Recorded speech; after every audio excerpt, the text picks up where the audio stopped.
तो कैसे हैं आप सब? आशा है आप लोग मस्त होंगे, स्वस्थ होंगे और तंदुरुस्त होंगे। ठीक है, चलिए आज क्लास 10 का 2 मार्क्स का तो यहाँ इंपॉर्टेंट क्वेश्चन लेके आए। ठीक है, जो कि आपको बोर्ड एग्जाम में भाई साहब पूछेगा ही पूछेगा। ऐसा नहीं बता रहे कि 100% यही कुछ उठा के आपको बोर्ड एग्जाम के तक हाँ लो भाई खाए करो।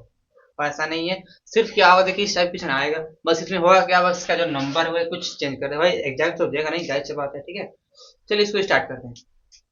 मेरे सबसे पहले लिखा क्या हुआ है कि संख्याओं 6 और 20 के अभाज्य गुणनखंड विधि द्वारा एचसीएफ और एलसीएम निकाले। हमने आपको एचसीएफ और एलसीएम के बारे में बताया था।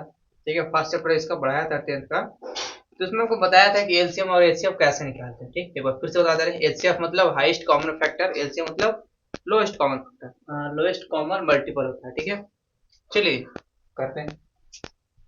यहाँ क्या लिखा हुआ है, 6 और 20 का भाज्य गुणनखंड, मतलब सबसे पहले क्या करेंगे, 6 का गुणनखंड करेंगे ऐसे, 2 से करेंगे 3, फिर 3 से करेंगे 1, यानी कि 6 का गुणनखंड क्या आया, 2 इंटू 3 आया। ऐसे इस 20 का भी निकालेंगे, 2 से निकालेंगे 10, फिर 2 से निकालेंगे 5, फिर 5 से निकालेंगे 1, तो 20 गुणनखंड कितना आया, 2 इंटू 2 इंटू 5, कुछ इस प्रकार आया।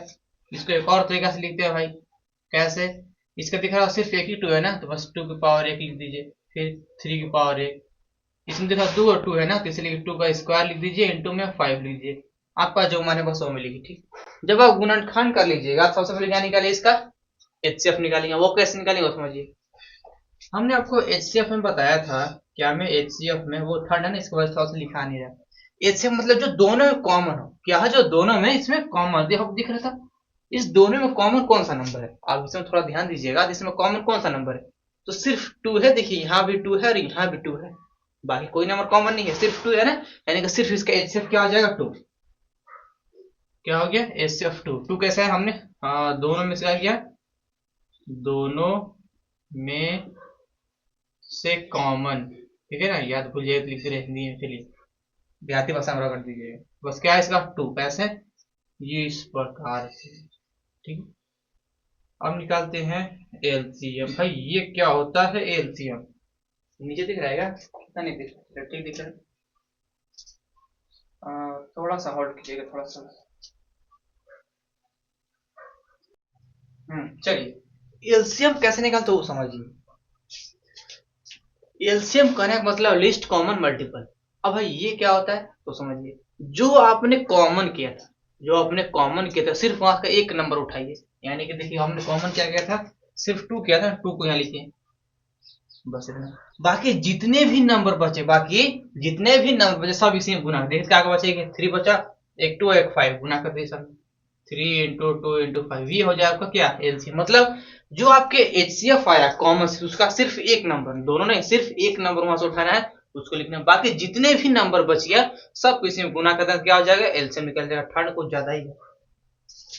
हाँ देखिए, 2 का टेबल 3 बार 6, 6 का टेबल 2 बार 12, और 12 का टेबल 5 पर पढ़ेंगे कितना होगा, हाँ 12 पढ़ा तो नहीं आता है, तो 12 इंटू 5 करेंगे। ठीक, तो देखिए कितना बचा है, मेरे ख्याल से 60 है, बस आंसर। इतना इजी आता है, बस देखिए तो बहुत इजी है। चलिए अगला क्वेश्चन लेते हैं हम लोग।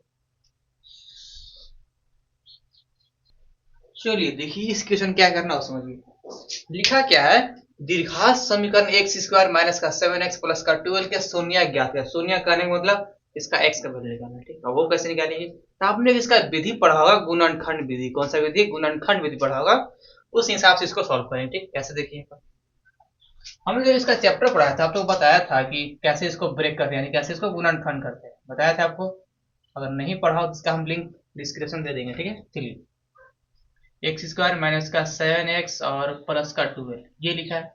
हमने बताया था इसका चैप्टर में कि इसको कैसे ब्रेक करते, कैसे गुणनखंड करते, कैसे सुनिए, जो बीच वाला टर्म दिख रहा है, बीच वाला माइनस का 7, उसको ऐसा तोड़ना है, ऐसा उसको ब्रेक करना है कि गुना करने पर क्या चाहिए, इस 12 ना चाहिए गुना करने पर, और जोड़ने या फिर घटाने पर माइनस का 7 है, देखिए माइनस है ना, साइन भी लेते हैं। ठीक है, माइनस का 7 चाहिए, ऐसा आपको ब्रेक करना है। अब वो कैसा होगा वो समझिए। अगर हम 7 को -7 को अगर 3 इंटू 4 में करें तो भाई 4 3 7 होता है, और इसको गुना करेंगे तो 12 देखिए, तो 4 3 12, लेकिन देखिए हमें चाहिए माइनस में, क्या हम चाहिए माइनस में, तो अगर हम दोनों साइड माइनस लगा देंगे तो क्या दिक्कत है? क्यों? क्योंकि इसको जब जोड़िएगा तो एक माइनस बाहर आता है, अभी क्या आ जाएगा? 4 3 7। और जब इसको गुना कीजिए तो माइनस माइनस तो खत्म, यानी सिर्फ प्लस में 2 रहेगा, हमको प्लस में ही चाहिए, प्लस मिल जाएगा ना। चलिए कुछ देखिए बेचाने वाला है, ठीक है उसको छोड़िए, अभी कागज बेचता है। चलिए इसको ऐसा ब्रेक करते क्या में 3 और 2 में, तो यहाँ से हो जाएगा एक्स स्क्वायर माइनस का 3x माइनस का 4x प्लस का 12। आपको सुना रहा है काका बेच रहा है वो, नहीं सुना रहा है, चलिए छोड़िए, ऐसा ब्रेक हो 4 या 12 जोड़ेंगे तो 4 माइनस का 7। चलिए अब क्या करें, कुछ कॉमन करना करते हैं। आप देख पा रहे हैं यहाँ सिर्फ x कॉमन हो रहा है, x बाहर निकाल दीजिए, x माइनस का 3, ठीक। यहाँ से आपको दिख रहा है 4 कॉमन हो रहा है, एक यहाँ सिर्फ यहाँ पे x है ना, यहाँ नहीं x, तो सिर्फ 4 कॉमन से सिर्फ 4 ही कॉमन करेंगे माइनस का भी, ठीक है। सबको पता है जो चीज अगर हम माइनस बाहर निकालते हैं, जो होगा प्लस वो हो जाएगा माइनस में, और जो प्लस में हो जाएगा वो माइनस हो जाएगा, जो माइनस में हो जाएगा वो प्लस हो जाएगा। मतलब नहीं समझ रहा है, सीधे बात समझिए। अगर इसके अंदर से हम माइनस को बाहर निकालेंगे, जो चीज हो जाएगा प्लस उसको उल्टा हो जाएगा माइनस, मतलब जो प्लस में होगा वो हो जाएगा माइनस में, ठीक है। आपको दिख रहा है यहाँ से सिर्फ माइनस कॉमन किया है ना, तो खुद तो माइनस था, अब क्या हो जाएगा? प्लस हो जाएगा एक्स। अब देख खुद बेचारी प्लस था तो हमने माइनस को बाहर निकाल दिया, तो हो जाएगा माइनस का 4 × 3, ठीक है। आप देख पा रहे दोनों कॉमन आ गया, सेम सेम आ गया दोनों। अगर आपका सेम सेम नहीं आ रहा है तो इसका मतलब आप गुणनखंड को ही गलती की है, ठीक है।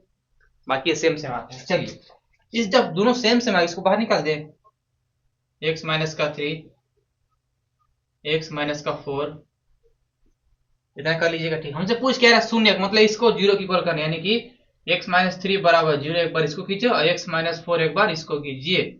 यहाँ से x बराबर क्या आ जाएगा 3, और यहाँ से x बराबर क्या आ जाएगा 4, बस आंसर। कितना इजी देख रहे हैं, बहुत बहुत इजी है। चलिए और पीछे लेते हैं। चलिए अब आपको जिस चीज से डर था भाई वही आ गया, वही चैप्टर का क्वेश्चन आ गया। देखिए क्या लिखा हुआ है, एक स्तंभ की छाया की लंबाई। सबसे पहले क्या लिखा हुआ है? एक स्तंभ है, ठीक है, उसको पहले छापते हैं। स्तंभ कहने का मतलब पोल, ठीक है, देहाती में पोल बोलते हैं, खंबा जिसको बोलते हैं, की का एक स्तंभ है। कुछ हल्का सा डिजाइन मार दे क्या? चलिए ये क्या लिखा हुआ है? एक स्तंभ की छाया की लंबाई। भाई कोई स्तंभ है, अब छाया कैसे पड़ता है? ऊपर कुछ सन होगा। चलिए आप मान लीजिए क्या सन है, भाई ऐसी तो छाया पड़ता है, ऐसे थोड़ी ना पड़ता है छाया। ठीक है, हुआ एक स्तंभ की छाया की लंबाई, जो छाया इसका जो लंबाई है, इसका जो छाया उसकी लंबाई क्या है? उसकी लंबाई स्तंभ की ऊंचाई से, जो स्तंभ की ऊंचाई है उसके √3 गुने क्या उसका अथी है छाया, उसका मतलब लंबाई, ठीक है। हमसे पूछ क्या रहा? सूर्य का उन्नयन कोण ज्ञात कीजिए, ठीक। सबसे पहले क्या करेंगे, ये क्या एक खंबा है, उसका छाया पड़ रहा है कहाँ? करीब नीचे, तो उसका जो इसका जो हाइट है उसके क्या √3 गुना का है बड़ा, यानी कुछ इससे बेसी होगा, कुछ इस टाइप का होगा, इतना होगा। अब यहाँ पे कुछ ऐसे एंगल बना दिया है, जो कि ये कौन हमसे क्या पूछ रहा है? ये थीटा। क्यों? ये लिखा क्या है? सूर्य का उन्नयन को, मतलब सूर्य यहीं पे होगा ना भाई, यहाँ तो नहीं होगा सूर्य, या फिर यहाँ होगा, नहीं होगा, यहीं होगा, तो ये थीटा पूछ रहा है। जो कि हमें गिवन क्या दिया वो समझिए पहले। हाँ इसको ना 90 बन रहा है, इसको नाम दे रहे हैं ए, इसको बी और इसको सी। जो इसका हाइट है, बी का जो हाइट है उसके √3 गुने क्या है इसका ये छाया की जो लंबाई है, ठीक है। जो इसका हाइट होगा उसका √3 गुने ये है। तो चलिए इसको मानते हैं पहले। ये लिखेगा सॉल्यूशन, माना स्तंभ की लंबाई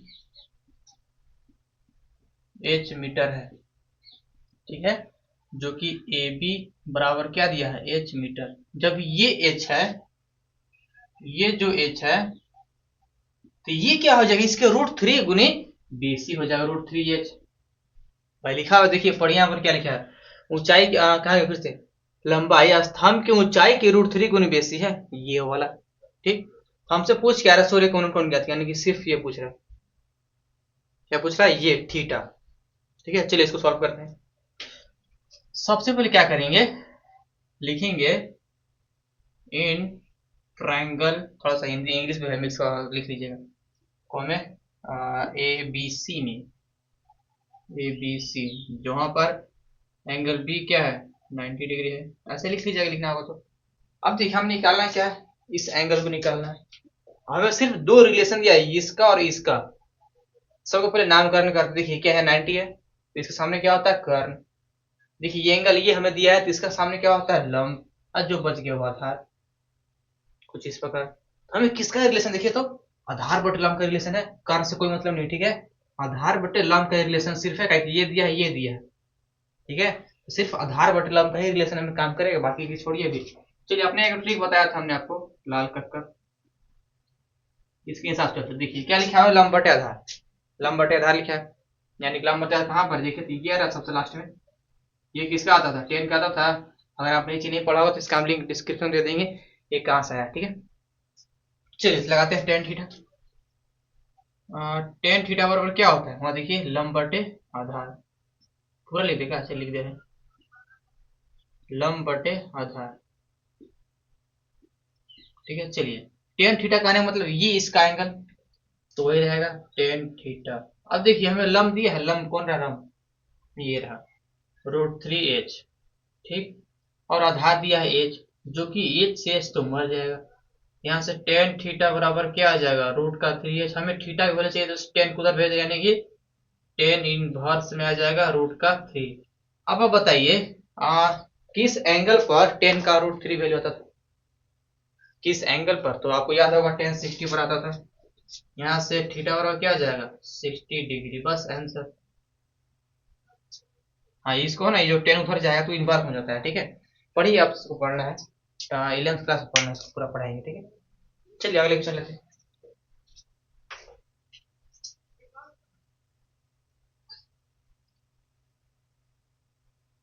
चलिए इस क्वेश्चन में क्या लिखा हुआ है, यहाँ लिखा क्या हुआ है एपी। एपी का पहला पद 2 है और सारवांतर 3 हो तो आठवां पद ज्ञात करें। हमने आपको बताया था आठवां पद कहने का मतलब, अगर आपको आठवां लिखा होगा, आठवां मतलब इसके जब कोई नंबर होगा और लिखा होगा वहां पद लिखा होगा, इसका मतलब आपको एन का वैल्यू दिया है। किसका वैल्यू दिया आपको एन का वैल्यू दिया है, ठीक है। इसको थोड़ा समझ लीजिएगा, ठीक है। चलिए पहले लिखा दिया क्या उसको लिखते हैं, सॉल्यूशन स्टार्ट करेंगे।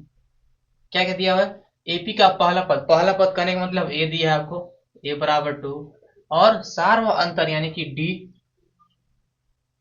D3। ये दो चीजें क्या है गिवन दिया हुआ है, और एक और चीज दिया है हो तो आठवां पद ज्ञात करें, यानी कि आपको एन का वैल्यू दिया है एन बराबर 8 है ना 8। हमसे पूछ कर आठवां पद यानी कि एन बराबर 8 रखिए तो कितना पद आएगा, ठीक है। इस क्वेश्चन कहने का मतलब है कि ऐसे ऐसे क्या कीजिएगा पहले इसको एक सीक्वेंस बनाएंगे, आपको आठवां पद तक जाना है। जैसे कोई सीक्वेंस लिखा होता ना ऐसे 4 हो गया 6 हो गया 8 हो गया 10 होगा, ऐसे करके आपको आठवां पद इसका क्या होगा, इसका क्या होगा वो हमसे पूछ रहे, इसका ये मतलब होगा, ठीक है। चलिए इसको तो साफ कर दें।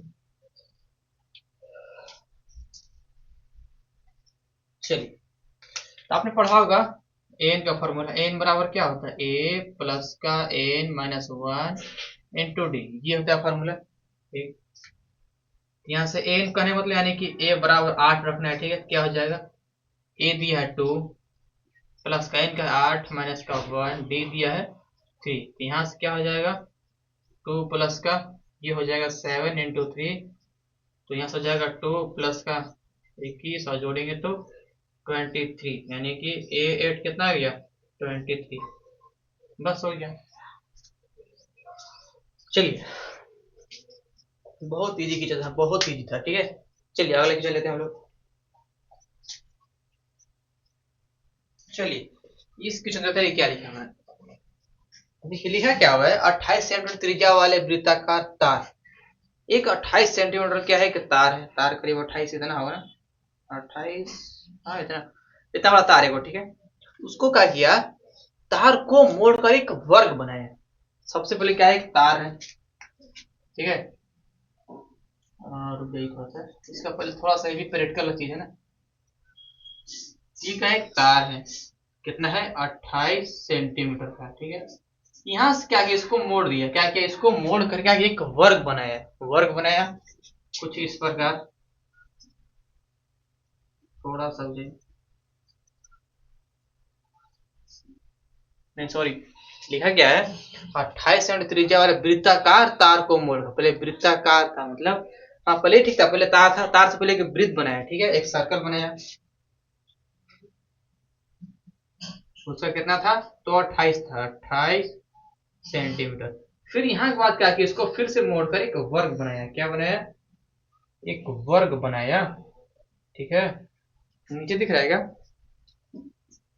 यस नीचे दिख रहा है, एक वर्ग बनाया। वर्ग का इसका मतलब ये होता है, तो ये आर होता है यहाँ पर। ठीक है, चलिए ये कुछ क्वेश्चन है। फिर से 28 सेंटीमीटर त्रिज्या वाले वृत्ताकार, कुछ इस प्रकार।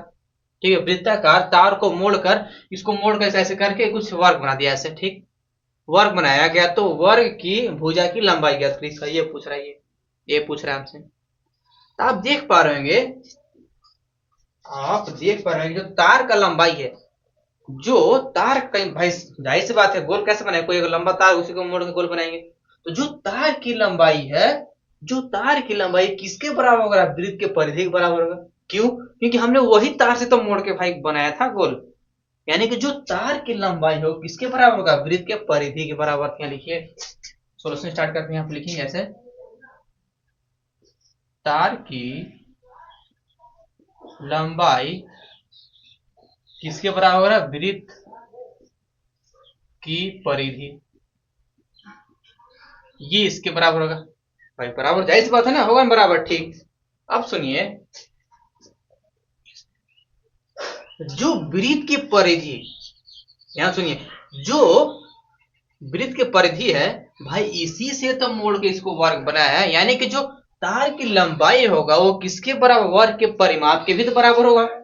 भाई जो मेरे पास तार था उसके सहायता से फिर ये बनाया वर्ग, अलग से नहीं बनाया, इसी के तो मोड़ मार के इसको ऐसे किया।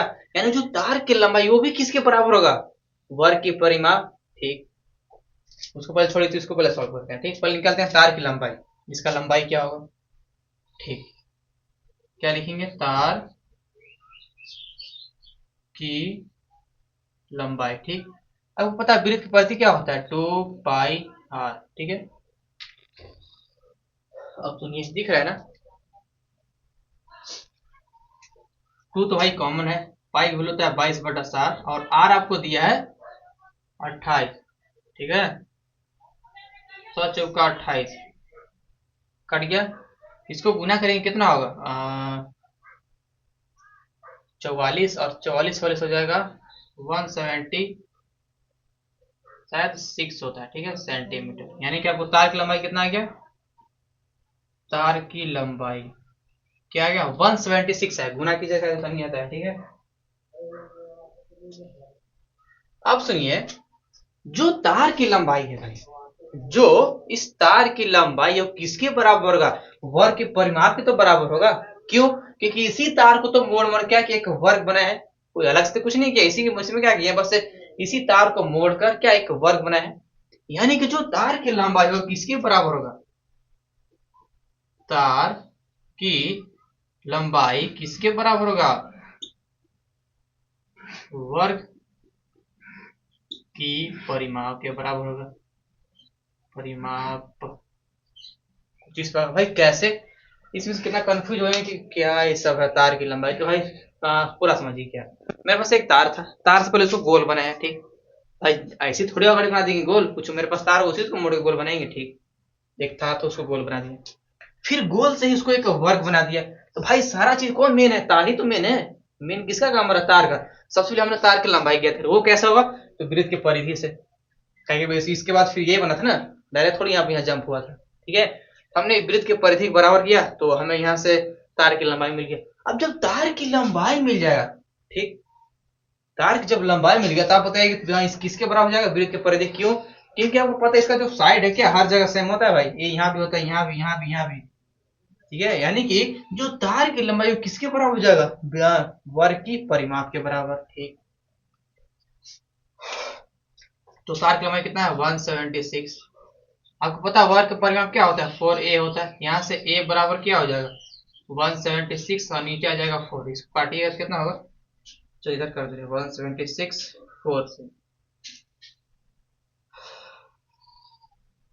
4 चौका 16 होता है। ठीक है, यहाँ से हो जाएगा कट, फिर 1 यहाँ पर 6, फिर से 4 में कट, यानी कि 44 आएगा इसका। यानी कि इसका जो ए आएगा वर्ग है कितना है, 44 सेंटीमीटर आएगा। बस देखिए, इतना बहुत ज्यादा सिंपल था। ठीक है, बस देख लीजिए, मेरे पास एक बच्चा का मैसेज आया था, वो बोला था सर पढ़ने का मन नहीं कर रहा। वो फील ही नहीं आ रहा जो पढ़ने में मतलब लगता है मन, वो लग ही नहीं रहा था। जब भी कुछ पढ़ने बैठे घर वाले कुछ काम धरा कर मेरे को फंसा देते हैं। तो भाई देखिए, जो भी आप सिचुएशन में है, जो भी अथवा सा कष्ट में है, उसको झेलिए और आगे बढ़िए। देखिए, जीवन में तो बहुत सारा कष्ट है, कष्ट से बहुत पूरा जीवन भरा है, लेकिन अगर इस कष्ट से आप दूर होगे, इसमें आगे बढ़िएगा, कुछ आगे कीजिएगा, तभी आपका कुछ काम आएगा। ठीक क्यों? क्योंकि आपको देख पा रहे हैं भाई, कोई भी आदमी ऐसे नॉर्मल फुल आदमी मतलब ऐसे कुछ नॉर्मल जीवन उसका नहीं है। हर एक आदमी के पास कुछ ना कुछ काम होता है। वो आपको भी एक काम दिया गया है, ठीक है। हाँ, जाहिर सी बात है, आपको पढ़ने समय कोई काम दे दिया तो आपको किसी चीज भरता है, लेकिन कोई बात नहीं है, उस काम कीजिए और फिर आप मेहनत कीजिए, लेकिन पढ़िए, जब तक जान रहे तब तक पढ़िए। ठीक, देखिए, जो जितना ज्यादा जो जितना ज्यादा कष्ट में होता है ना, वो बहुत अच्छा आदमी है भाई। जो जितना ज्यादा कष्ट में होता है, वो समझिए भाई हीरो आदमी है, ठीक है, नॉर्मल आदमी नहीं है। जो जितना ज्यादा कष्ट में है, वो हीरो आदमी है। क्यों? इसका जिसके पास भाई साहब ज्यादा कष्ट है, वो हीरो है। ठीक है भाई, जिसके पास जो कष्ट ही नहीं है, नॉर्मल आदमी है भाई, क्या है उसमें, कुछ नहीं है। लेकिन भाई जिसके पास जो कष्ट है, बहुत हीरो आदमी। क्यों? क्योंकि आपको उस कष्ट लड़ने के लिए आपका एक सक्षम बनाया गया, ठीक है। इसलिए आपको वो कष्ट को आपको सौंपा गया है, ठीक है। इसलिए जो भी कष्ट में है उसको दूर कीजिए और आगे बढ़ते रहिए। चलिए अगले क्वेश्चन लेते हैं हम लोग। चलिए इस क्वेश्चन में करते हैं क्या लिखा हुआ है। लिखा क्या है, यदि आर 5,6 बिंदु ए 6,5 एवं बी बराबर 4,y को मिलाने वाले रेखाखंड ए बी का मध्य है तो y का मान ज्ञात करें। ठीक, चलिए, आपने इस चैप्टर में पढ़ा होगा मध्य बिंदु कैसे निकालते, उसका फॉर्मूला क्या होता है, पढ़ा होगा। ठीक, मेरे पास एक क्या है, ए बी एक रेखाखंड है, उसका जो मध्य बिंदु है आर, वो क्या दिया हुआ है, 5,6 दिया हुआ है। ठीक, और ए दिया हमें, एक यहाँ गया 6,5 दिया है, और बी दिया है 4,y दिया। ठीक है, हमसे पूछ क्या रहा है, y के वैल्यू पूछ रहा है। ठीक है, तो आपने पढ़ा होगा मध्य बिंदु का फॉर्मूला क्या होता है, मध्य बिंदु का सूत्र। ये क्या होता है वो समझिए, x1 प्लस का x2 अपॉन में 2, और होता है y1 प्लस का y2 नीचे 2। ये होता है किसका, r का मध्य बिंदु का फॉर्मूला होता है। हमसे पूछ क्या रहा है, ये समझिए, हमसे पूछ क्या रहा है, y क्या वैल्यू पूछ रहा है, किसका, y क्या। तो भाई इसमें y यहाँ पर है ना। ठीक, मध्य बिंदु ये गिवन कुछ दिया है, तो आपको पता होगा ये क्या होता है, ये किसके बराबर, x के बराबर, ये किसके बराबर होता है, y के बराबर होता है ना भाई, x y की वैल्यू होता है। ठीक, ये क्या होता है x1, ये क्या होता है y1, ये x हो गया, ये y हो गया, सिर्फ x y ना, x1 x2 नहीं, ठीक है। ये होता है क्या, x2, और ये होता है y2। हमें किसका रिलेशन चाहिए, भाई भाई y2 का वैल्यू चाहिए ना हमको, ये y क्या, यानी कि y1 और y2 का रिलेशन चाहिए। ठीक, चलिए लिखेंगे यहाँ पर, y बराबर क्या होता है, y1 प्लस का y2 और नीचे होगा 2, कुछ इस प्रकार होता है। तो यहाँ से y बराबर क्या हो जाएगा, y1 देखिए तो 5 है, y2 y ही y है, और ये 2 है। ठीक है, इसको उधर गुना कैसे हो जाएगा, 2y बराबर 5 प्लस का y, इस y को उधर भेजेंगे तो 2y माइनस का y बराबर में 5, यहाँ से सिर्फ y बराबर क्या आ गया, 5 आ गया।